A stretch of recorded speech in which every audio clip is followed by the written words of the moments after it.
नमस्कार। अभी लॉकडाउन फिर चल रहा है। भारत सरकार के दिशा निर्देश में कुछ जगहों पे कुछ दुकानें खुली हैं। आज से एक और उम्मीद जगी है। ट्रेन भी जो है, लंबी दूरी की गाड़ियां आंशिक रूप से रेलगाड़ियां पटरी पे आ रही हैं। इसी बीच में समाज में बहुत सारे ऐसे लोग हैं जो अभी भी भूखे मर रहे हैं। वैसे लोगों को मदद के लिए ही हमारे समाज से ही कुछ महिलाएं और कुछ नवयुवक जो है वो आ गए हैं। इसी क्रम में अभी हम टेम्पो स्टैंड के बीकर सेक्शन में खड़े हैं, जहाँ पे कि कुछ महिलाएं और कुछ नवयुवक मिलकर गरीबों के लिए खुद से खाना बना के और बांटने का काम कर रहे हैं। आइए देखते हैं और जानते हैं उनसे उनके मन की बात। आप देख सकते हैं कि ये लोग पूरी और आलू पटल की भुजिया और पैकिंग की भी अच्छी व्यवस्था है, इसके द्वारा पैक करके और जो है गरीबों में बांटने का काम करते हैं। स्टेशन, टेम्पो स्टैंड और भी जहाँ पे गरीबों और रिक्शा ठेला वाले लोग होते हैं, उनको जो है ये जाके खुद से 2-3 लोग और उनके हाथों में भोजन पहुँचाने का काम कर रहे हैं। बहुत ही सराहनीय कदम। आप इसे देख सकते हैं कि महिलाएं जो हैं वो पूरी बेलने का काम कर रही है। देखिए, कुछ वक्त निकाल के अपने घरेलू काज से और ये महिलाएं जो हैं पूरी बेलने का काम कर रही है। इतना बड़ा काम, लॉकडाउन, कोरोना जो है हमारे समाज में कितनी बड़ी चेंजिंग ला रही है, ये आप देख सकते हैं। महिलाएं आटा गूंथने का काम कर रही हैं, कुछ महिलाएं जो है गोला बनाने का काम कर रही हैं, कुछ महिलाएं पूरी बेलने का काम कर रही है। इधर आप देख सकते हैं कुछ महिलाएं इसको तलने का काम कर रही हैं। इसमें नवयुवक भी हमारे लगे हुए हैं समाज के, और इनका बहुत ही सराहनीय काम। अगर ऐसे लोग हमारे समाज के बीच है तो मुझे नहीं लगता कि कोई गरीब भूखा रह पाएगा। आप देख सकते हैं इधर हमारे भाई लोग इसको पैकिंग करने का काम भी कर रहे हैं, और पैकिंग करके सुरक्षित तरीके से डब्बे में रखकर और उसको जो है, जो इसके हकदार हैं, जो इसके वाजिब हक जिनको है, वैसे लोगों तक ये खाना पहुंच रहा है। ये हमारे भारत में ही संभव है, ये हमारे हिंदुस्तान में ही संभव है, जहाँ पे कि लोग खुद भी जिंदा रहने की और दूसरों को भी जिंदा रखने की बात सोचते हैं और करते भी। आइए जानते हैं इसी बीच में जो लोग कर रहे हैं उनसे कि उनका उद्देश्य क्या है और कैसे इस काम को कर रहे हैं और कितने दिनों से करते हैं। आइए भैया, कैसे आप ये कर रहे हैं और कैसी योजना बनाई आपने, कैसे मन में बात आई, इसके बारे में बताइए। हम लोग सोसाइटी के लोग 2 दिन पहले से ही बांट रहे हैं। पहला दिन तो बांटे तो लगा रोड पर कि भाई खाना क्या चीज़ है गरीब लोग में, वो देख के हमको बहुत महसूस हुआ कि नहीं, इनको खाने की ज़रूरत है। तो हम लोगों ने प्रोग्राम बनाया कि भाई हम लोग सोसाइटी के लोग मिल के क्यों न गरीब लोग के लिए कुछ खाने की व्यवस्था करें, ताकि वो जो दोपहर में, शाम में जो खाने पे अगर बैठे रहते हैं उनको कुछ खाना मिले। तो हम लोग सारे सोसाइटी में महिला लोग, ये जितने देख रहे हैं, कोई लेबर नहीं, कोई हलवाई नहीं, हम लोग सारे परिवार एक सोसाइटी में जितने ही परिवार हैं मिल के ये कार्यक्रम रखे हैं। और जहाँ जहाँ रिक्शा वाले हैं, ठेला वाले हैं, लाचार बेचारे लोग बैठे रहते हैं, उन लोगों की स्थिति अभी इतनी खराब है, उस लोगों को हम लोग पूरी तरह से सहयोग करते हैं। उनसे पूछते भी हैं कि भैया आप लोगों को कुछ चाहिए, कोई ज़रूरत हो तो बोलिए, हम वो सुविधा आपको देंगे। तो ये सारा चीज़ मिल के हम लोग जाएंगे हाईवे पर या कहीं जहाँ रिक्शा ठेला वाले बेचारे रह रहे हैं, उन लोगों को सारा खाना हम लोग बांटेंगे। हम लोग 3 दिन से ये कार्यक्रम चला रहे हैं। वो भी हम लोग सहायता करते, भाई आप लोग भी लीजिए, आप लोग भी दिन भर हम लोग के सेवा में लगे रहते हैं, आप लोग अपने परिवार को छोड़ के हम लोग के बीच में हैं, तो हम लोग का फर्ज बनता है कि उन लोग का सेवा करना है और उन लोग का बात मानना है। इसलिए लॉकडाउन का हम लोग पूरा सहयोग भी कर रहे हैं और समर्थन भी देते हैं। हम लोग सारे यहाँ जितने भी भाई लोग हैं, सब लोग जिस तरह से लॉकडाउन में पालन करना चाहिए वो पालन करते हैं। सभी लोग जो है अपना, अभी हम लोग खाना जो बनाए हैं, सोशल डिस्टेंस भी हम लोग बनाते हैं। ये सारा कार्यक्रम हम लोग करते हैं। सरकार को किसी तरह की हम लोग की तरफ से ऐसा कुछ ना हो कि भाई आप लोग यह जो है बीच में लॉकडाउन का उल्लंघन कर रहे हैं, नहीं। हम लोग लॉकडाउन का पालन करते हैं और सरकार का आदेश का भी पालन करते हैं। इस बीच में हम लोग गरीब का हर रूप से सहायता करेंगे। ये तो कहा जाता है ना, यथा शक्ति यथा भक्ति, हम लोग वो चीज करते हैं और करते रहेंगे। बहुत सुंदर बात, यथा शक्ति वथा भक्ति। मतलब ये एक सोच ही है कि वैसे लोगों तक खाना पहुंचना जो दिन भर खाने की उम्मीद में रहते हैं, भूखे रहते हैं, कि कोई ऐसा शख्स आके और कुछ दे दे जिससे कि पेट की आग बुझ सके। इसी में आइए जानते हैं और भैया हमारे साथ हमारी महिलाएं भी हैं जो काम कर रही हैं, आप देख सकते हैं, उनसे भी जानेंगे कि वो कैसे इसका क्या क्या सहयोग कर रही हैं। बताइए। अपना घर का काम करके गरीबों की मदद करने के लिए खाना बना रहे हैं, जिसे हम तो 3 टाइम खा लेते हैं, लेकिन गरीब बेचारे जिन्हें एक समय भी नहीं मिलता वो कम से कम खा ले और हमारे बच्चों को आशीर्वाद दे। और ये कोरोना में यही चाहते हैं कि सभी लोग एक दूसरे का ऐसी मदद करें कि भारत हमारा सही से कोरोना से मुक्त हो जाए। बस। वाह, बहुत बड़ी बात कि ऐसे एक दूसरे का हाथ पकड़ के चले कि इस कोरोना के जंग से भारत मुक्त हो जाए और कोई भूखा भी न रहे। आइए एक और भैया हैं, सज्जन हैं, उनसे भी जानेंगे कि कैसे वो इसमें सहयोग कर रहे हैं। आइए भैया, कैसे कैसे सहयोग कर रहे हैं, कैसे कैसे योजना आपने बनाई? बस गरीबों के लिए मन में ऐसा ख्याल आया कि झोपड़पट्टी, रिक्शा वाले, ठेला वाले, जब हम लोग शाम में निकलते हैं कुछ घंटों के लिए, घूमते हैं, देखते हैं, तो बहुत दया आता है और यही सोचते हैं कि लॉकडाउन में जैसे हम लोग घर में रह के सुरक्षित दाल रोटी खा रहे हैं, उसी तरह से हमारे भारत के, हमारे बिहार के गरीब लोग भी खाए। बस यही मेरे कामना है। देखिए, बहुत सुंदर बात कि जैसे हम खा रहे हैं, हम अपने घर में खा रहे हैं, हमारे बच्चे खा रहे हैं, उसी तरीके से हमारे गरीब भारत के और भी जो नागरिक हैं, चाहे वो गरीब हो या अमीर हो, जिनकी रोजी रोटी नहीं, देखिए कैसे जो है एक महिला आई हैं, उनको जो है पैकेट दिया जा रहा है। आप देख सकते हैं महिलाएं जो है आई हैं, इनसे भी पूछते हैं। आप बताइए कि यहाँ से क्या आप डेली खाना लेके जाते हैं? रोज ले जाते हैं। क्या करती हैं आप? हम काम करते हैं। अच्छा, तो मतलब क्या क्या क्या खाना में क्या क्या मिलता है? दाल भात सब्जी मिलता है, चोखा नाश्ता मिलता है, चाय मिलता है। देख रहे हैं आप कि यहाँ मतलब जो महिलाएं जान गई हैं, आसपास की महिलाएं जो जान गई हैं कि ये सेवा काम यहाँ चल रहा है, वैसे महिलाएं यहाँ खुद चल कर आती हैं और जो है इस सेवा का लाभ उन्हें मिलता है। बहुत बड़ी बात, बहुत अच्छी बात। ऐसे लोगों को सैल्यूट। अगर ऐसे लोग हमारे साथ हैं तो हमारा देश, हमारे देश के कोई भी नागरिक भूखा नहीं मरेगा। कैमरामैन आनंद भूषण के साथ आर.के. रोशन, SDF न्यूज, कंकरबाग, पटना।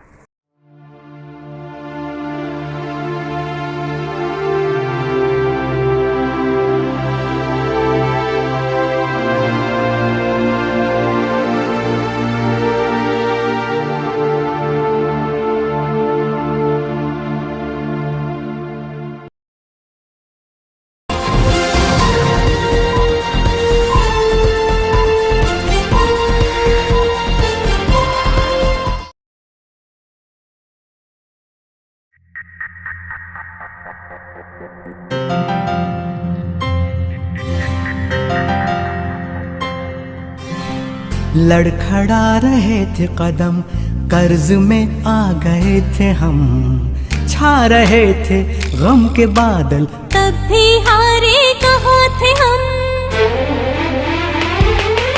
फिर सोना गोल्ड ने किया चमत्कार, इस मुर्गी दाने से खूब बढ़ा व्यापार। अब नहीं है मुश्किल, जीना हुआ आसान, बढ़ रही है समृद्धि और बढ़ा मान सम्मान, और बढ़ा मान सम्मान। सोना गोल्ड मुर्गी दाना, जो प्रोटीन, कैल्शियम, विटामिन, एनर्जी से भरपूर, यह स्टीम पद्धति से तैयार किया जाता है। इस मुर्गी दाने को खिलाने से चूजों में तेजी से वृद्धि होती है और बीमारियों से लड़ने की क्षमता का विकास होता है, साथ ही FCR भी कम होता है। तो आज ही अपनाएं सोना गोल्ड मुर्गी दाना। सोना गोल्ड मुर्गी दाना का है वादा, कम रहे FCR, मीट और अंडे दे ज्यादा।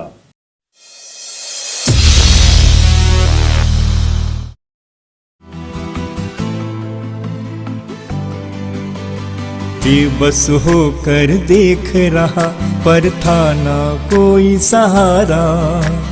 हर सुख सुविधा की चाहत में मन था बेचैन हमारा।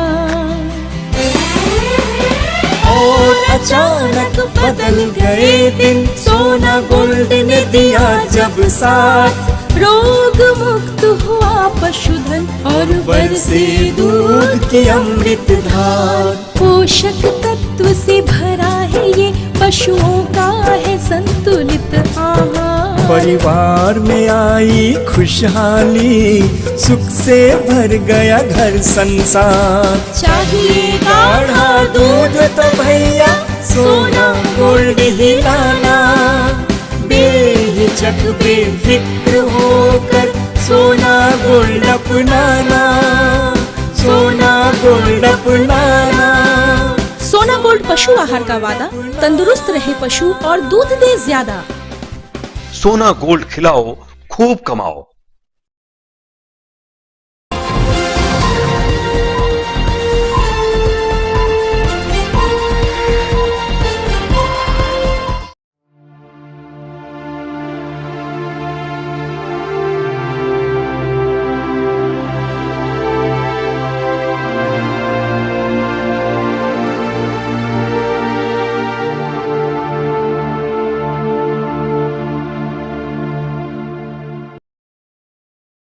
अभी हम लोग बीकर सेक्शन मोहल्ला में खड़े हैं। हमारे पीछे देख सकते हैं ये एक फील्ड है, यहीं पे हम लोग खड़े हैं। आज जानेंगे कि बीकर सेक्शन मोहल्ले में रह रहे लोगों का हाल क्या है, लॉकडाउन के दौरान कैसे रह रहे हैं, कैसी उनकी दिनचर्या है, कैसे वो अपने बच्चों के साथ रूटीन फॉलो कर रहे हैं। अभी हम लोग लॉकडाउन के 55-60 दिनों को क्रॉस कर चुके हैं। इस दिनों में वो अपनी दिनचर्या कैसे करते हैं, कैसे फॉलो कर रहे हैं, बच्चों के साथ क्या कर रहे हैं, क्या नए नए मेनू बना रहे हैं, क्या नए नए खाना बना रहे हैं, बच्चों के होम वर्क में क्या उनकी भूमिका है, आइए इसी बारे में जानेंगे। अभी बीकर सेक्शन में हम लोग हैं, महिला हैं, उनसे जानेंगे। बताइए कैसे आपका दिनचर्या चल रहा है लॉकडाउन में? ठीक से चल रहा है। सुबह उठना है, बच्चे को स्नान वगैरह करवा के नाश्ता करवाना है, फिर उसका ब्रेकफास्ट बनाना है, लंच बनाते हैं, तो वही चल रहा है। तो अभी तो बच्चे स्कूल नहीं जा रहे हैं, तो बहुत आसान होगा, जो सुबह उठने वाली रूटीन थी वो नहीं होगा। तो फिर और कैसे आप अपने बोरियत फील हो रही होगी, बाहर जाने को नहीं मिल रहा है। मॉल, सबसे बड़ी बात है कि लेडीज लोगों को मॉल, शॉपिंग मॉल ये सब जाने, मार्केट जाने को नहीं मिल रहा है। तो कैसा महसूस कर रहे हैं आप, और कैसे उस टाइम को कैसे मैनेज कर रही हैं? नहीं, ये तो बिल्कुल सही बात है, मॉल नहीं खुल रहा है, ये बाजार नहीं जाने को मिल रहा है, लेकिन बच्चे लोग का जो टाइम है वही टाइम चल रहा है। जैसे मेरे बच्चे 8 बजे स्कूल चले जाते थे, तो 8 बजे ही प्रॉपरली वो उठ जाते हैं। उसके उठने के बाद फिर सुबह का उसका काम जितना भी था वो अपना रूटीन वे में स्टार्ट हो जाता है। उसके बाद धीरे धीरे लंच बनाना है, जो करना है, उसका स्टडी है, 9 बजे से क्लास होता है ऑनलाइन, तो वो क्लास करता है। उसके बाद हस्बैंड का है, 3 ब्रेकफास्ट जो है वो लेके मतलब ख़त्म हो जाता है। वैसे करके मॉल वगैरह नहीं खुला, ये हमारे सेफ्टी के लिए बहुत ही अच्छा है। कोरोना वायरस में थोड़ा सा लोग को डिस्टेंस मेंटेन करके रखना चाहिए, और ये हमारे लिए बहुत ज़रूरी है। देख रहे हैं, बहुत अच्छी बात इन्होंने बताया कि कोई दिक्कत नहीं है, मॉल नहीं खुल रहा है, लेकिन लॉकडाउन के दौरान एहतियात बरतने की ज़रूरत है। ये बहुत अच्छी बात है। ठीक है, घर में रह रहे हैं, ठीक जैसे पहले रूटीन फॉलो करते थे अभी भी फॉलो कर रहे हैं, बच्चों पे ध्यान दे रहे हैं। एक महत्वपूर्ण बात सामने आई है, बच्चे स्कूल नहीं जा रहे हैं तो बच्चों पे ध्यान दे रहे हैं। बच्चा से जानते हैं, आइए बच्चा से जानते हैं वो कैसे अपनी दिनचर्या कर रहे हैं। बच्चा भी हमारे साथ है। क्या नाम है आपका? ऋषभ राज। अच्छा, बताइए, अभी तो आप स्कूल नहीं जा पा रहे हैं, तो खेल कैसे दिनचर्या क्या है आपका, कैसे आप कर रहे हैं अपनी पूरी? मैं 9 o'clock में उठता हूँ और उसके बाद हाफ एन आवर मैं लंच करता हूँ, उसके कैमरा। बाद क्लास शुरू हो जाता है और फिर एक पीरियड का ब्रेक मिलता है, तो उसमें बस रेस्ट करके नहा लिया तो फिर से दूसरी क्लास में बैठ जाता हूँ। अभी एक खास चीज महसूस कर रहे होंगे आप, फ्रेंड की कमी महसूस कर रहे होंगे घर में, और जो बाहर से ट्यूटर भी नहीं आ पा रहे हैं, तो ठीक है ऑनलाइन क्लासेस हो जा रहे हैं, तो उसको कैसे आप कर रहे हैं, किन से हेल्प ले रहे हैं? मैं अपने मम्मी पापा से हेल्प ले लेता हूँ थोड़ा सा, और मैं कुछ समझ भी नहीं पाता हूँ तो वो पूछ लेता हूँ।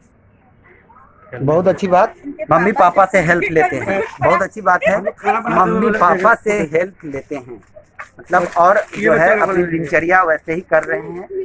अभी हमारे साथ और भी बच्चे हैं, बच्चों से जानेंगे, मोहल्ला के ही बच्चे हैं, बच्चियां हैं, उनसे जानेंगे कि वो कैसे लॉकडाउन में अपने रूटीन को फॉलो कर रहे हैं। मैं मॉर्निंग में 7 o'clock उठती हूँ, फिर ब्रेकफास्ट करके फिर उसके बाद मेरा ऑनलाइन क्लासेस होता है, तो फिर मैं ऑनलाइन क्लासेस करती हूँ। फिर मेरे ट्यूशन वाले सर भी पढ़ाते हैं तो मैं वो भी पढ़ती हूँ। उसके बाद मैं थोड़ा देर खेलती हूँ और टीवी देखती हूँ, फिर थोड़ा देर बाद फिर पढ़ने के लिए बैठ जाती हूँ। अच्छा, लॉकडाउन में आप कैसे पालन कर, दर्शकों को और क्या बताइएगा, क्या एहतियात की जरूरत है, हैंड वॉशिंग, सोशल डिस्टेंसिंग, इस सारी चीजों को क्या आप फॉलो कर रहे हैं, और हमारे बच्चों को भी बताइए कि वो कैसे इसको फॉलो करें, मेंटेन करें। हम लोग को जैसे हम लोग कहीं बाहर गए तो हम लोग को तुरंत आके हैंड वॉश करना चाहिए और सैनिटाइजर हमें बार बार लगाना चाहिए। अगर हम कुछ छू रहे तो किसी को छूने से पहले हम लोग को सैनिटाइज करना चाहिए और मास्क लगा के जरूर घूमना चाहिए। बहुत सुंदर बात, आइए जानते हैं, आप बताइए कैसे आप अपनी दिनचर्या कर रही हैं। मैं भी 8 o'clock तक उठ जाती हूँ और फिर अपना डेली रूटीन स्टार्ट करती हूँ। ब्रेकफास्ट करके हम लोग को रोज़ असाइनमेंट्स मिलते हैं तो हम लोग वो सब करते हैं। उसके बाद थोड़ा सा ब्रेक लेते हैं, उसके बाद फिर से पढ़ने लगते हैं क्योंकि हम लोग को असाइनमेंट्स मिलते हैं इसलिए। बहुत अच्छी बात, स्कूल ऑनलाइन क्लासेस हो रहे हैं, उसको फॉलो कर रहे हैं, सारे बच्चे फॉलो कर रहे हैं। और हैंड वॉशिंग की बात को भी इम्पोर्टेंट आप लोग देखे होंगे, किसी भी चीज़ को अगर छूते हैं तो हाथ को बार बार सैनिटाइज करते हैं, बाहर जाते हैं तो मास्क लगाने की ज़रूरत है। ये सारे चीज़ों को बच्चे भी हमारे समझ रहे हैं, तो आपको भी समझने की ज़रूरत है कि बार बार हाथ धोते रहे। ऐसे ही मोहल्ले में एक और हम हैं घर में जहाँ जानते हैं कि वो अपनी कैसी दिनचर्या मेंटेन कर रहे हैं। बताइए आप अपनी दिनचर्या लॉकडाउन के दौरान कैसे मेंटेन कर रही हैं? बहुत दिक्कत तो हो रही है, लेकिन क्या करें, मजबूरी कर रहे हैं। और उसके बाद तो मतलब सब चीज़ के पालन भी मैंने कर रहे हैं, दूरी भी कर रहे हैं, हाथ में उसमें सर लगा रहे हैं। लेकिन दिक्कतें क्या क्या हो रही हैं? दिक्कत तो हो रही, बाहर नहीं जा रहे हैं, कुछ अथी ये नहीं मतलब मिल रहा है, नहीं निकल रहे हैं, घर में बैठे बैठे तबीयत खराब हो रही है, मतलब कहीं निकल नहीं हम लोग रहे हैं। और मतलब और कोई धंधा पानी भी बच्चे के बंद है, नहीं बाहर जा रहा है करने के लिए, उसका जो काम धाम था वो बंद हो गया, तो दिक्कत हो रही है। घर परिवार कैसे चल रहा है? घर परिवार तो मतलब कुछ अथी से ही ऐसे ही अभी चला रहे हैं, बहुत दिक्कत से चला रहे हैं घर परिवार। क्या नाम हुआ? हमको मेरा जी ललिता देवी। देखिए, ऐसे भी बात समाज में सामने आ रही है कि बहुत सारे परिवार जिनके बच्चे काम करते थे, जिनके परिवार काम करते थे, उनका काम धंधा बंद है, तो उनके साथ बहुत सारी दिक्कतें भी आ रही है। सरकार को इन सारी व्यवस्थाओं के बारे में भी सोचना चाहिए। मिडिल क्लास भी ये कोरोना से बहुत प्रभावित है, ऐसी बात नहीं है, बच्चे महिलाएं सारे प्रभावित हैं। बार बार ये बात सामने आ रही है कि महिलाओं को वो जो है इनकम का स्रोत बंद हो चुका है। वो उनका जो बच्चे या जो उनके पति काम करते थे वो पिछले 2-3 महीनों से बंद है, जिसके वजह से उनके घर में जो है आय का स्रोत बंद हो चुका है। तो बचत खाता से बस एक ही बचत खाता है जिसमें जो रुपए थे उसको वो अभी खा रहे हैं। सरकार को ऐसे परिवारों को भी देखने की जरूरत है। आप देख रहे हैं SDF news, cameraman Anand Bhushan के साथ राकेश कुमार रोशन, बीकर सेक्शन, कंकड़बाग, पटना।